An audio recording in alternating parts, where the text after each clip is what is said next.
Good evening সবাইকে। আজকে দৈনন্দিন জীবনে যে ইংরেজি শব্দগুলো ব্যবহার করা হয় তো সেগুলো নিয়ে আলোচনা করব। প্রথমটা হচ্ছে যত্ন নাও, টেক কেয়ার। তারপরে কথা রেখো, কিপ ইউর ওয়ার্ড। তারপরে আমি শীঘ্রই আসছি, আই অ্যাম কামিং সুন। কিছু মনে করো না, নেভার মাইন্ড। বাজে গন্ধ, ব্যাড স্মেল। স্বাগত, ওয়েলকাম। এটা আমার কাছে আনন্দের, it is a pleasure to me. ফিরে আসার জন্য আনন্দ, ওয়েলকাম ফর মি।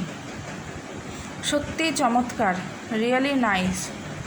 আমি খুবই ভাগ্যবান, I am really very lucky. অনেক বেশি, ভেরি মাচ। এটা বিপজ্জনক, ইট ইজ ডেঞ্জারাস। আমাকে কথা দাও, প্রমিস মি। এক্ষুনি করো, ডু ইট নাও।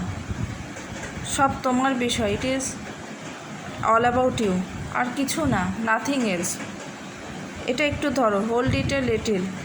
আমি বুঝতে পারি, আই ক্যান আন্ডারস্ট্যান্ড। এটা নাও, টেক দিস। ওটা নাও, টেক দোস। আমি এখন বুঝতে পারছি, আই নাও আন্ডারস্ট্যান্ড ইট। আমি অনেক চেষ্টা করেছি, আই ট্রাইড ভেরি মাচ। কিসের জন্য, ফর হোয়াট? আমার সৌভাগ্য, মাই গুডনেস, বা ইট ইজ মাই প্লেজার। আমাদের আবার দেখা হলো, উই মেট অ্যাগেইন। অনেক দিন আগে, এ লং টাইম এগো। এটাই আনন্দ, দ্যাট ইজ এ লট। এটা হয়ে গেছে, ইট ইজ ডান। এটা মিথ্যে কথা, দিস ইজ নট ট্রু। বেশি কিছু না, নাথিং এলস। একেবারে যাও, গো অ্যাট ওয়ান্স।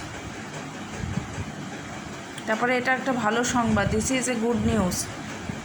নিঃসন্দেহে, উইদাউট এ ডাউট। পুরনো স্মৃতি, ওল্ড মেমোরিজ। সব কিছু ঠিক আছে, এভরিথিং ওকে। তো আজ এটুকুই থাক, আমি পরের দিন দৈনন্দিন আরও শব্দ নিয়ে হাজির হব।